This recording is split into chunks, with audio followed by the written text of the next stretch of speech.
हो जाओ, सब सीधे हो जाओ। अच्छा अभी मुझे बताओ, पता है आज मैं क्या लाई हूँ?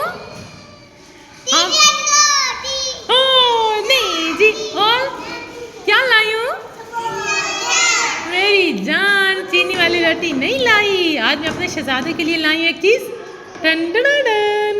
क्या लाई हूँ? बिस्मिल्लाह। ये मुजम्मिल का लंच बॉक्स है, ये मशहूद अहमद की मामा ने दिया है, ठीक है। और एक और चीज भी दी है।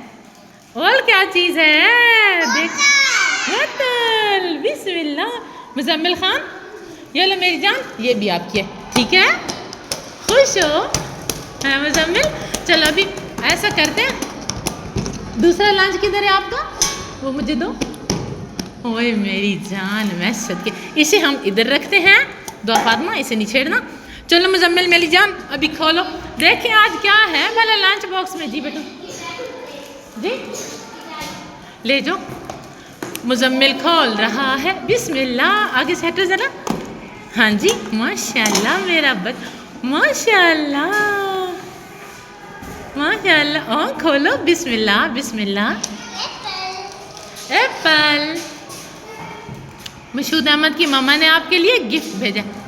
मशहूद अहमद, आप भी अपना लंच बॉक्स खोल लेना मेरी जान। हाँ जी खोलो, भाई को खोल के दो, खोल के दो भाई को दोनों हाथों से। बिस्मिल्लाह, आराम से।